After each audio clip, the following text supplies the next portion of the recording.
আসসালামু আলাইকুম রহমতুল্লাহ। প্রিয় দিনদার ইমানদার পরহেজগার মুত্তাকি মুমিন মুসলমান ভাই ও বোনেরা, যারা নামাজে ভুল করেছেন, নামাজ কাজা করেছেন, নামাজ ঠিকঠাক মতো পড়েন নাই, বা নামাজ পড়েছেন কিন্তু সূরা ফাতিহা বিশুদ্ধ হয় নাই, বা রুকু থেকে সোজা হয়ে দাঁড়াতেন না, বা নামাজে এমন একটা ভুল আপনি এতদিন করে এসেছেন যেই ভুলে নামাজ হয় না, আজ এসে জানতে পেরেছেন ওই ভুলটা আমি এতদিন করে এসেছি, আমার নামাজ তো কবুল হয়ই নাই। তো এই ধরনের ভয় ভীতিতে বা এই ধরনের পরিস্থিতিতে যারা আছেন, তারা যদি ভিডিওটা দেখেন, আশা করি একটা সমাধান নিয়ে ভিডিওটা শেষ করতে পারবেন। দর্শক, একটা কথা আপনাকে বলি। মনে করেন আপনি একটা কাজ করতেছেন, উদাহরণ হিসাবে আপনি রান্না করতেছেন, আপনি খাবেন, রান্না করতেছেন, ভাত রান্না করতেছেন, তরকারি রান্না করতেছেন। তো ভাতটা রান্না করার নিয়ম কি?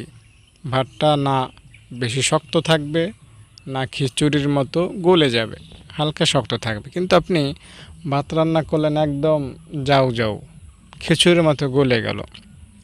এরপরে আপনি আর একটু সতর্ক হয়ে মাংস রান্না করতে গেলেন। মাংস রান্না করলে একটা সুঘ্রাণ আসে, জিভে দিলে খুব সুস্বাদু অনুভব হয়। কিন্তু আপনি এমন মাংস রান্না করেছেন যেটা জিভে দিলে কোনো সুস্বাদু বা কোনো স্বাদ পাওয়া যায় না, বরং তিতা লাগে, পোড়া গন্ধ আসে, লবণাক্ত, এটা খাওয়ার উপযুক্ত না।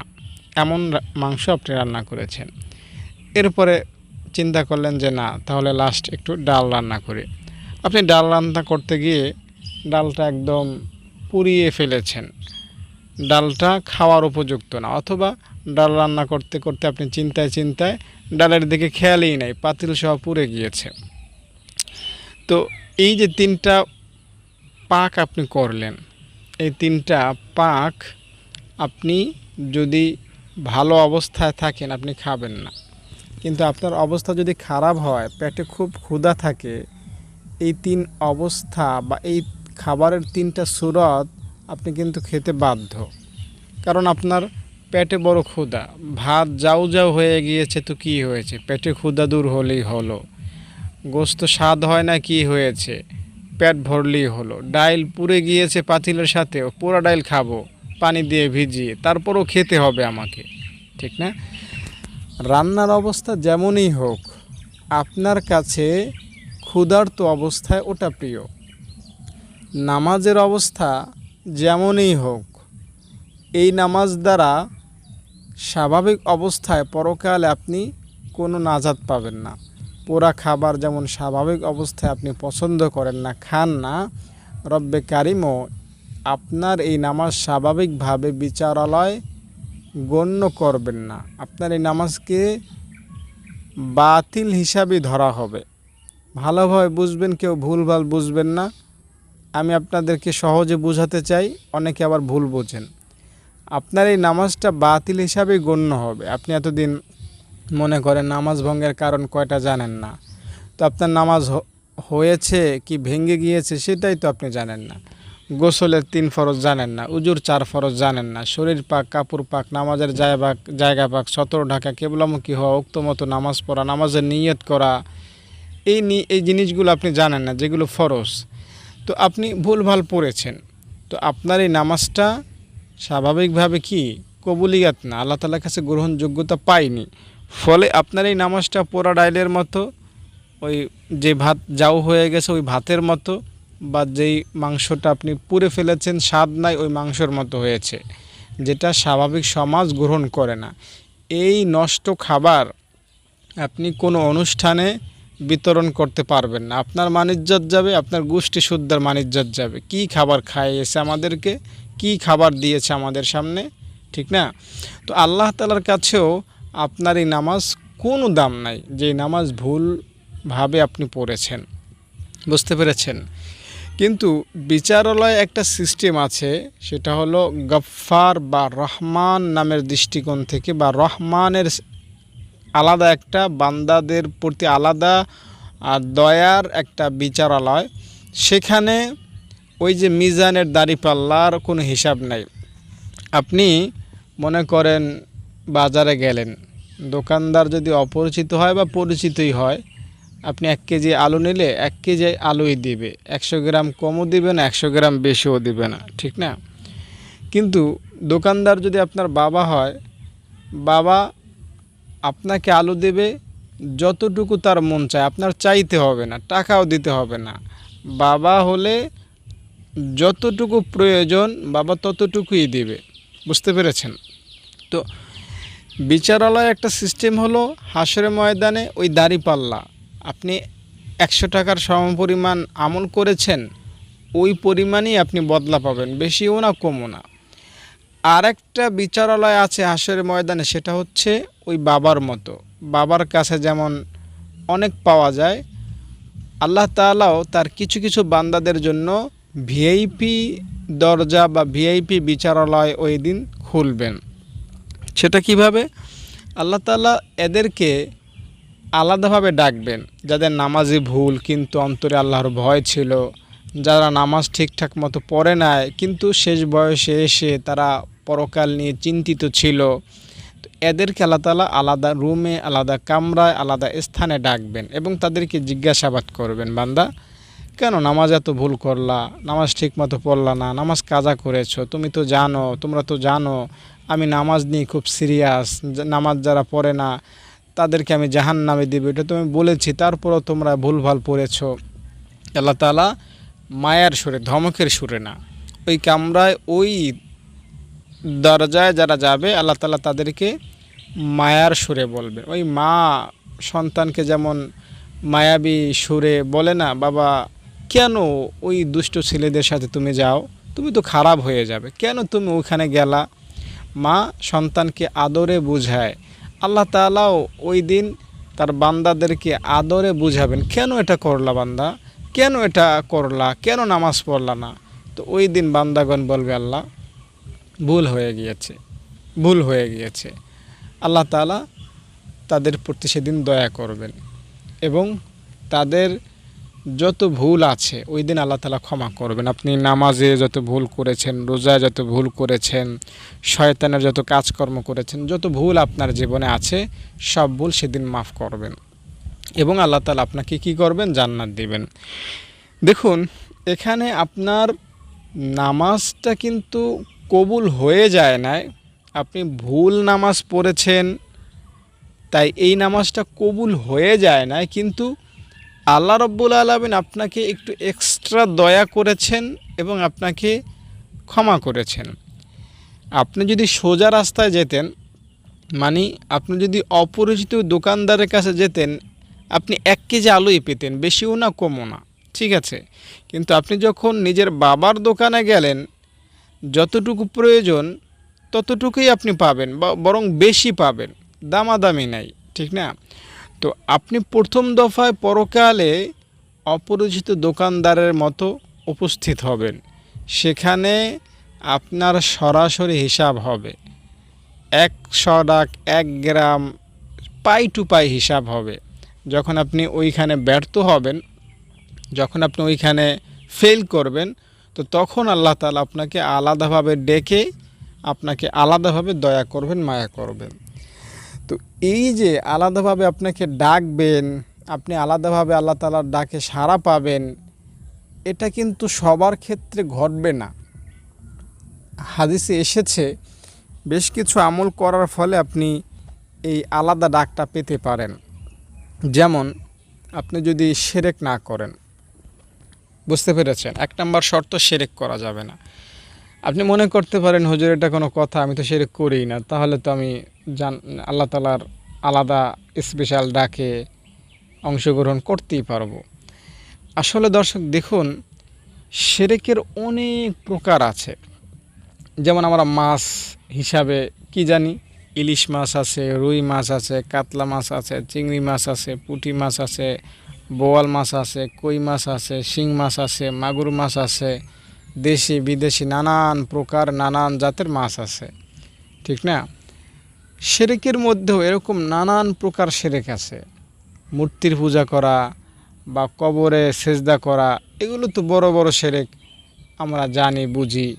কিন্তু এছাড়াও ছোট ছোট শিরক আছে।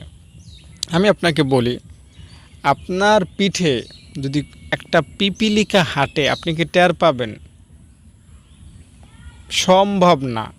পিপিলিকা আমাদের শরীরে যখন হাঁটে, সাধারণত আমরা সেটা অনুভব করি না। পিঁপড়া কোন জায়গায় হাঁটে, যখন কামড় দেয় বেচারা, তখন আমরা আন্দাজ পাই। তবে বেশিরভাগ ক্ষেত্রে আমরা অনুভব করি না পিপিলিকার হাঁটার। তো এই কথাটা কেন বললাম? হাদিসে পিপিলিকার কথাটা এসেছে এবং বলা হয়েছে যে তোমরা কিছু কিছু শিরক এমন করো যা পিপিলিকার হাঁটার আওয়াজের চাইতেও নিশ্চুপ এবং আরও কম সাউন্ডওয়ালা। পিঁপড়ে হাঁটলে তো পুরো মাইকের মতো আওয়াজ হয়, ঠিক না? না, খুবই সামান্য। ওই আওয়াজ আমি শুনি না। আওয়াজ তো শোনার দূরের কথা, আমরা অনুভবও করতে পারি না। তো এরকমই সামান্যতম শিরক রয়েছে। এই শিরক থেকে আপনি যদি বাঁচতে পারেন, শিরক থেকে যদি আপনি শতভাগ দূরে থাকতে পারেন, আপনার আমলনামায় গুনাহের জগতে যদি শিরক না থাকে, তাহলে আমি আপনাকে সান্ত্বনার বাণী শোনাচ্ছি না, বরং কোরআন হাদিস থেকে গ্যারান্টির বাণী শোনাচ্ছি। ইনশাআল্লাহ সেদিন আপনি বিচারালয় হেরে গেলেও আল্লাহ তাআলার স্পেশাল কামরায়, স্পেশাল দরজায় আপনি ডাক পাবেন। আর সেখানে যে ডাক পাবে সে তো জান্নাত পেয়ে যাবে, তার আর কি চিন্তা। বুঝতে পেরেছেন? এই জন্য শিরক থাকা যাবে না, 1 নম্বর পয়েন্ট। 2 নম্বর, আপনি কোনো প্রকার জ্যোতিষী বা কোনো প্রকার কুসংস্কার এগুলোতে বিশ্বাসী হবেন না। কুসংস্কারে বিশ্বাসী হবেন না, জ্যোতিষীতে বিশ্বাসী হবেন না। যদি এই দুইটা থেকে নিজেকে বাঁচাতে পারেন, তাহলেও পরকালে আপনি আল্লাহ তাআলার স্পেশাল ডাক পাবেন। দেখুন, আপনি বলতে পারেন হুজুর কুসংস্কার না, ওগুলো আমার মধ্যে নাই। আসলে আমি আপনাকে একটা সতর্কবাণী দিচ্ছি। আপনি ইউটিউবে লিখবেন প্রচলিত কুসংস্কার সমূহ, প্রচলিত কিছু কুসংস্কার, এগুলো লিখে আপনি 2-4টা ভিডিও দেখবেন। আমি চ্যালেঞ্জ করে বলতে পারি, আপনি 2-1টা কুসংস্কারের মধ্যে নিশ্চিত ডুবে আছেন, অথবা আপনার ফ্যামিলির কেউ না কেউ অবশ্যই কোনো না কোনো কুসংস্কারে বিদ্যমান। কুসংস্কারটা এত ছয়লাভ হয়েছে আমাদের সমাজে যে এটা যে কুসংস্কার, এটা আমরা অনুভবই এখন করি না, এটাকে আমরা আপন করে নিয়েছি। আমি আপনাকে চ্যালেঞ্জ করে বলছি, আমি যদি ভুল বলি আপনি আমাকে ফোন দিয়ে গালামন্দ কইরেন, কোনো আফসোস থাকবে না। কুসংস্কার এত ভয়ঙ্কর রূপ ধারণ করেছে আমাদের সমাজে, আমাদের মুসলিম সমাজে। জ্যোতিষী, ওটা তো আমরা প্রকাশ্য জানি যে না, জ্যোতিষীর কাছে যাওয়া যাবে না। ওই জ্যোতিষীর কাছে না যাওয়া বা যাওয়া, এই ব্যাপারে আমরা সবাই সতর্ক। কিন্তু কুসংস্কারের বেলায় আমরা একদম অজ্ঞ, মূর্খ এবং খুবই জাহিলিয়াতের মধ্যে আছি। তাই আপনি যদি স্পেশাল ডাকে আল্লাহ তাআলার কাছে যেতে চান পরকালে, কুসংস্কার করা যাবে না। এখন কুসংস্কারের লম্বা লিস্টই আছে, বুঝছেন? ওগুলো আপনি জানবেন, এটা আপনার হাতে পায়ে ধরে অনুরোধ করছি। আপনি 100-200 আমল করতে পারবেন, কিন্তু এই আমলগুলোর করার পাশাপাশি মাঝে মধ্যে যদি কুসংস্কার করেন, কোনো লাভ হবে না। তাকে আপনি মনে করেন আপনি প্রতিদিন লাকড়ি সংগ্রহ করেন, প্রতিদিন লাকড়ি সংগ্রহ করেন, রাত্রবেলা এসে সারাদিনের লাকড়িগুলোতে আগুন ধরিয়ে দেন, তাহলে এই লাকড়ি কতদিন জমাবেন আর কতগুলো হবে? কোনো দিনও কিন্তু লাকড়ি থাকবে না। অথবা আরও সহজে বলি, আপনি সারাদিন পরিশ্রম করে 500 টাকা কামান, এই 500 টাকা আপনি সন্ধ্যাবেলা যখন বাড়িতে ফিরেন তখন নেশা করে শেষ করে ফেলেন, অথবা ডাকাতের কবলে দিয়ে আসেন, অথবা হারিয়ে ফেলেন, চুরি হয়ে যায়, অথবা কোনো একটা কারণে ধ্বংস হয়ে যায়। তো আপনি কিন্তু কোনো দিনই টাকা জমাতে পারবেন না, 1000 টাকা একত্র করতে পারবেন না। তো ঠিক সেমভাবে আপনি একদিনে হয়তো 200 আমল করলেন, কিন্তু এর মধ্যে একটা ভাইরাস বা একটা কুসংস্কার করলেন, তো এতে আপনার সারা দিনের আমল ভেস্তে যেতে পারে। তো এজন্য কুসংস্কার করবেন না। তো এই বিষয়গুলো শিরক এবং কুসংস্কার এবং জ্যোতিষী এগুলো থেকে নিজেকে বাঁচিয়ে রাখবেন, ঠিক আছে। আর একটা বিষয় হলো গাছপালা তরুলতা এগুলোর মধ্যে ঔষধি গুণাগুণ আছে, তাই এগুলো আপনি ঔষধ হিসাবে খেতে পারেন, কিন্তু তাবিজ হিসাবে এগুলো ব্যবহার করবেন না। অনেক সময় আবার কেউ কেউ মাজার থেকে এক ধরনের সুতলি এনে হাতে বাঁধে, লাল সুতলি, তো এগুলো করা যাবে না, এগুলো কিন্তু মারাত্মক গুনাহের জিনিস। তো এগুলো যদি নিজেকে এগুলো থেকে বাঁচিয়ে রাখতে পারেন, তো আপনি সারা জীবনে নামাজ সংক্রান্ত যত ভুল করেছেন সেগুলো নিয়ে যদি এখন আফসোস করেন, তো আশা করতে পারি আল্লাহ তাআলা আপনাকে মাফ করবেন। আমি আপনাকে সহজে বলি, মনে করেন আপনার বয়স এখন 65 বছর, আপনি 65 বছর বয়সে এসেছেন, অথচ আজও আপনি নামাজের পরিপূর্ণ যে প্যাকেজটা আছে সেটা ভালোভাবে আপনার মধ্যে নিতে পারেন না। যেমন নামাজের ওয়াজিব 14টি, নামাজ ভঙ্গের কারণ 19টি, নামাজের বাহিরে ভিতরে 13 ফরজ, এছাড়া 2 রাকাত নামাজে প্রায় 60টি মাসালা রয়েছে। এই বিষয়গুলো আপনার মধ্যে পরিপূর্ণ আসে না। তো যখন এগুলো আপনার মধ্যে পরিপূর্ণ আসবে না, তখন স্বাভাবিকভাবে আপনার নামাজটা কবুল হবে না। তো অথচ আপনার বয়স কত? 65 বছর। তো 65 বছর বয়স, অথচ আপনি এতদিন নামাজ পড়েছেন এগুলো জানা ছাড়া, অর্থাৎ আপনার নামাজ কবুল হয় না। তাই বলে কি আপনি জাহান্নামে যাবেন? না, না, আল্লাহ রাব্বুল আলামিন আপনাকে জাহান্নামে ফেলবেন না যদি আপনি অনুশোচনা করেন। দেখুন, বান্দাকে আল্লাহ তাআলা মাফ করতে চান। আপনি মনে করেন একজন বান্দা কোনোদিন নামাজই পড়ে নাই, আল্লাহ তাআলা তাকেও মাফ করবেন যদি সে মাফ চায়। আর আপনি নামাজ পড়েছেন কিন্তু ভুলভাল পড়েছেন, তো আল্লাহ তাআলা আপনাকেও মাফ করবেন। আপনি তো চেষ্টা করেছেন, ঠিক না? তো আপনার জন্য করণীয় কি আমি আপনাকে বলছি। যারা এতদিন নামাজে ভুল করেছেন তারা প্রথমে আল্লাহকে বলবেন যে আল্লাহ, এতদিন নামাজে যা করেছি তো করেছি, এখন থেকে আমি আর নামাজে ভুল করব না, আমি আস্তে আস্তে ভালোভাবে শিখব এবং সঠিকভাবে নামাজ পড়তে চেষ্টা করব। সঠিকভাবে পড়তে পারেন না পারেন ওটা পরের বিষয়, ঠিক আছে, ওটা পরের বিষয়। আগে আল্লাহকে বলুন অন্তত যে আল্লাহ, আমি এখন থেকে সঠিকভাবে পড়তে চেষ্টা করব। দেখুন, বলতে কি সমস্যা, আমরা যাদের টাকা পয়সা নাই আমরা কিন্তু মোনাজাত করে বলি যে আল্লাহ, আমাদের যদি টাকা পয়সা থাকতো আমরা মক্কা মদিনায় যেতাম। হ্যাঁ, মক্কা মদিনায় যাওয়ার স্বপ্ন সব মুমিন মুসলমানই দেখি, অথচ জীবনে কোনো দিন ওই পরিমাণ সঞ্চয় হবে কি হবে না সেটা আমরা জানি না, কিন্তু বলতে তো অসুবিধা নাই।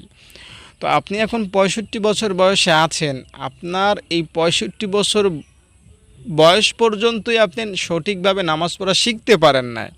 তো এখন বাকি সময় যতটুকু আপনি আছেন বেঁচে, এই সময়গুলোতে সঠিকভাবে শিখতে পারবেন তার কি গ্যারান্টি আছে? কোনো গ্যারান্টি নেই, ঠিক না? যেহেতু লম্বা একটা সময় ধরেই আপনি শিখতে পারেন না, এখন বলা চলে এক পা কবরে চলে গিয়েছে, এখন আর কতটুকুই শিখবেন? তো শিখতে পারেন বা না পারেন বলতে তো অসুবিধা নাই, ঠিক না? আল্লাহ তাআলাকে যদি বলার মতো বলতে পারেন, আল্লাহ তাআলা আপনাকে শেখার সুযোগ করে দিবেন। তাই মুখে মুখে নয়, বরং আন্তরিকতার সহিত দিল, অন্তর, কলিজা, মুখ সব একত্র করে এক বাক্যে আল্লাহকে বলুন যে আল্লাহ, আমি ভালো হয়ে গেলাম, আমি এখন থেকে নামাজ সঠিকভাবে শিখব এবং পড়ব।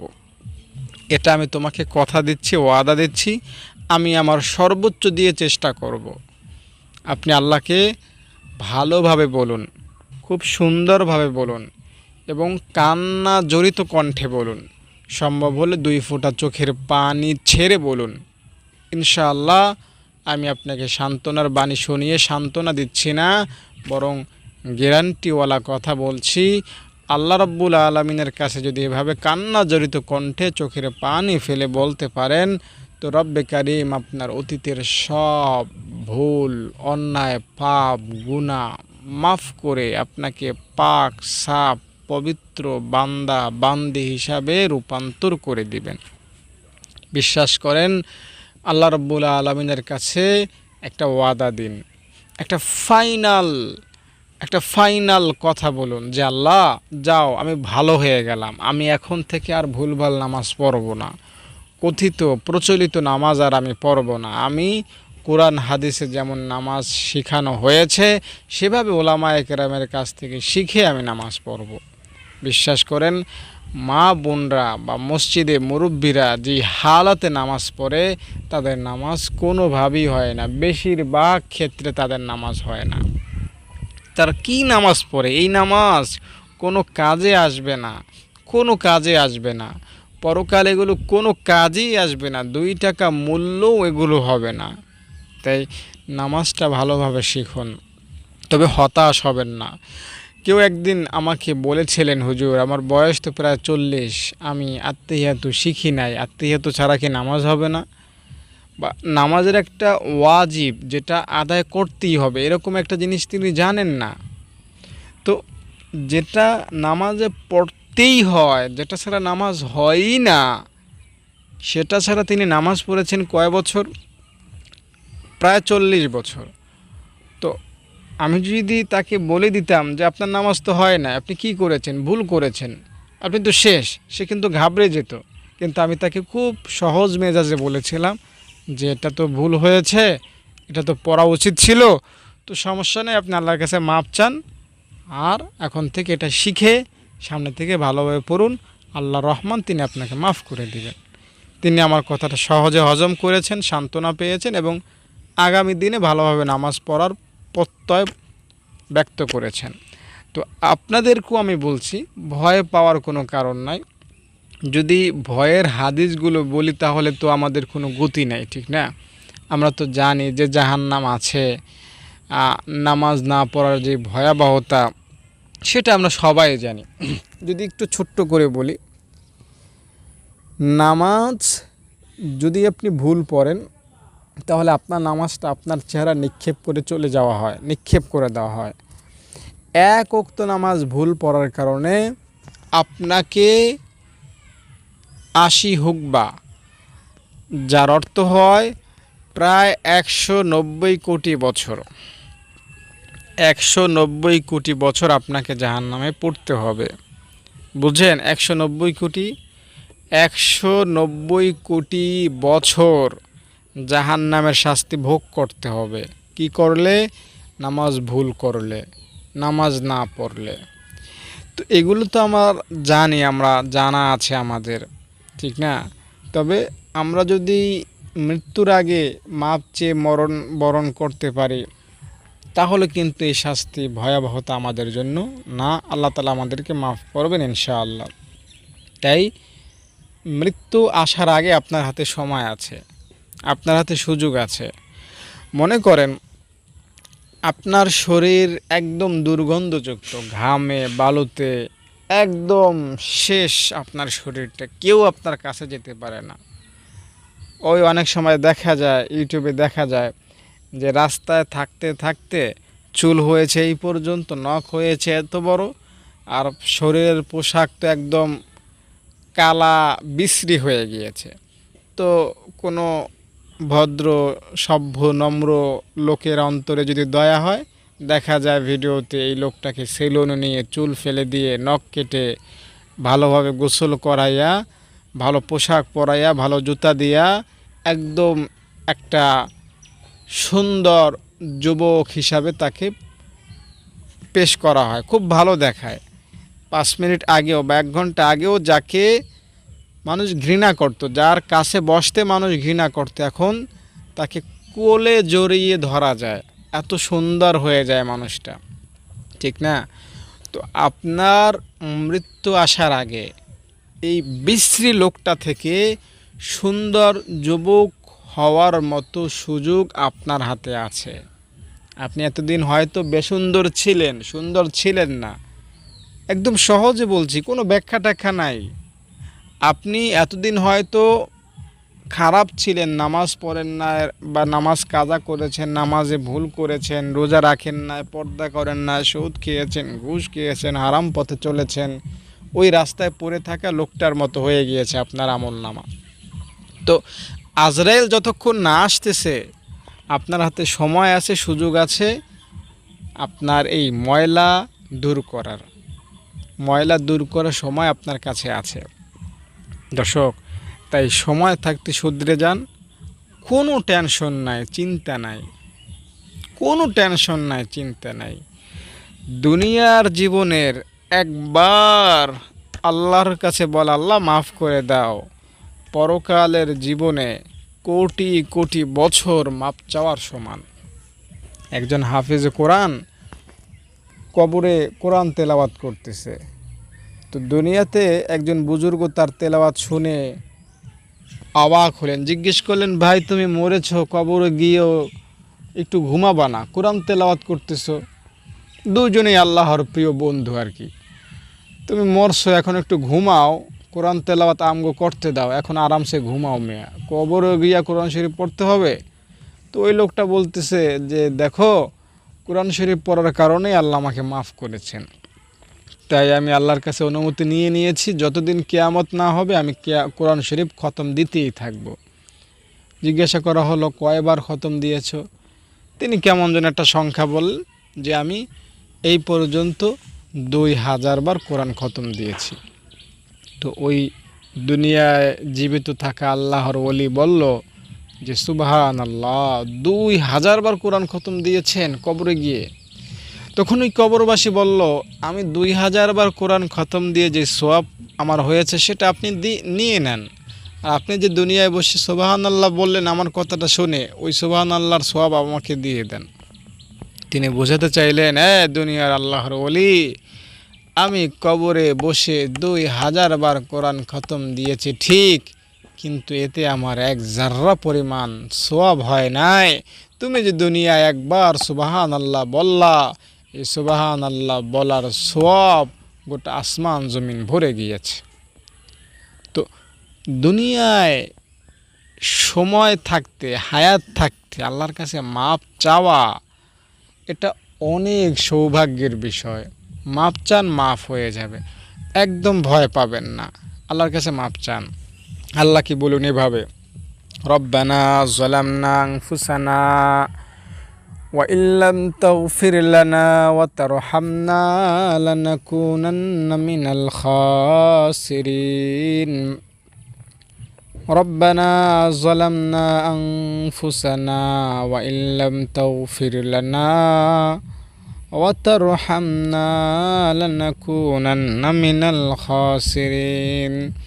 এভাবে এই দোয়াটা পড়বেন, আল্লাহ রাব্বুল আলামিন আপনার সব গুনাহকে মাফ করে দিবেন, আপনাকে মাসুম, নিষ্পাপ, পবিত্র, পরিচ্ছন্ন করে দিবেন। রব্বে কারীম আপনার জীবনের সব ভুলগুলো ক্ষমা করবেন, তাওবার নিয়ত করবেন, ঠিক আছে ইনশাআল্লাহ। গুনাহ নিয়ে ভয়ের কোনো কারণ নাই। অনেকে জিনা করেছেন জীবনে, ভয়ে আছেন, আল্লাহ আপনাকে মাফ করবেন না, ভয়ের কোনো কারণ নাই। আবার মা বোনরা আমার ভিডিও অনেকে দেখেন, তাদের মনে একটা প্রশ্ন যে হুজুর আপনারা বলেন স্বামীর সেবা না করলে কোনো আমলই হবে না, নামাজ, রোজা, হজ, যাকাত। আসলে বিষয়টা ওই রকম না। স্বামীর সেবা আপনি কখন করবেন? যখন শরিয়াত করতে বলে। আপনার স্বামী অবৈধ কাজ করতেছে, এমন কাজে তো আপনি সাহায্য করবেন না, তার সেবা করবেন না।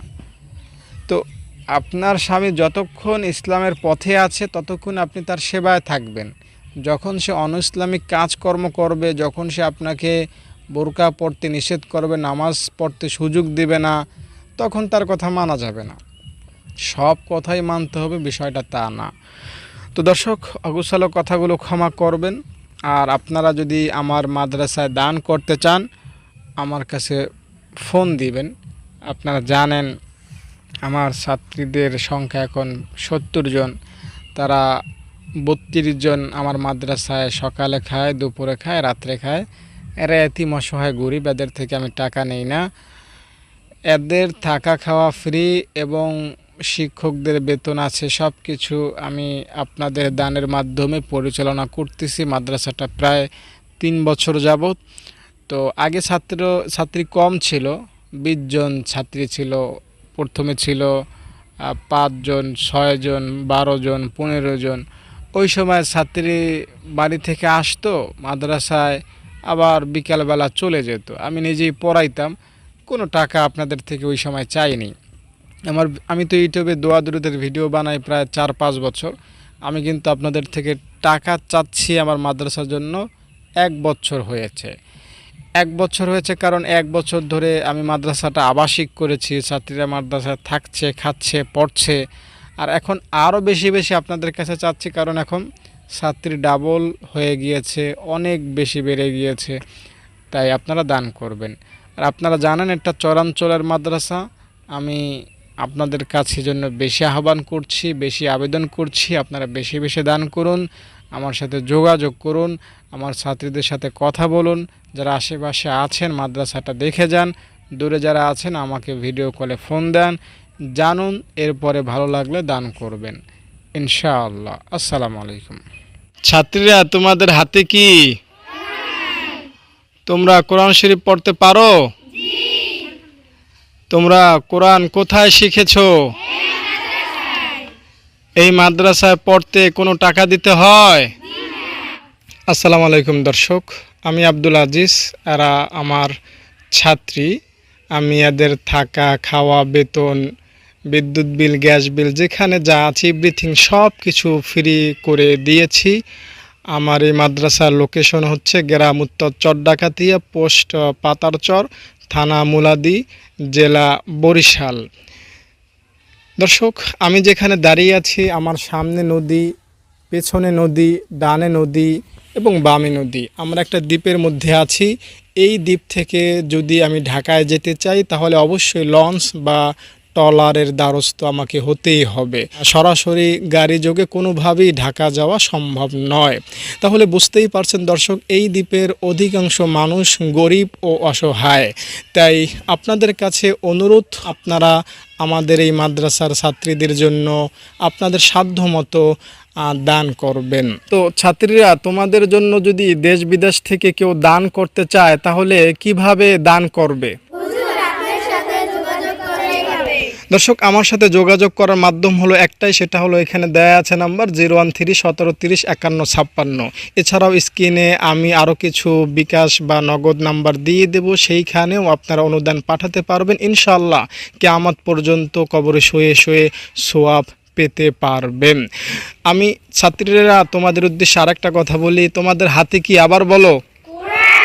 হ্যাঁ, তোমরা কোরআন ধরে আছো, সবাই সত্য কথা বলবা। আমি এই পর্যন্ত যা যা বললাম সব সত্য বলেছি না মিথ্যা বলেছি?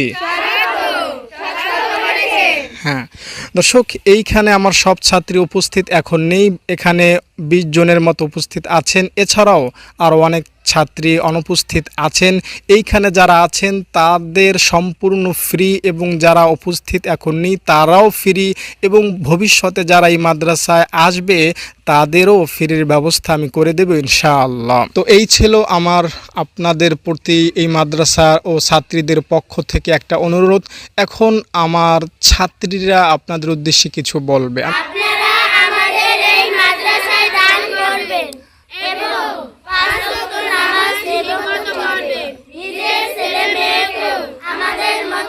কোরআন শিক্ষা দেবেন, ভালো থাকেন, সুস্থ থাকেন। আসসালামু আলাইকুম। আমার মাদ্রাসায় বড় ছাত্রীদের সংখ্যা মোট 30 জন। তারা নুরানি বিভাগে এবং মাওলানা বিভাগে পড়াশোনা করতেছেন। তোমাদের জন্য দান করেছেন, তার জন্য দোয়া করবা। সবাই বলো আমিন। তার কাজকর্মে, তার জীবনে, তার শারীরিক, তার সামাজিক, তার রাষ্ট্রীয়, তার ধার্মিক সব বিষয়ে যাতে আল্লাহ তাআলা সফলতা এনে দেন। সবাই বলো আমিন।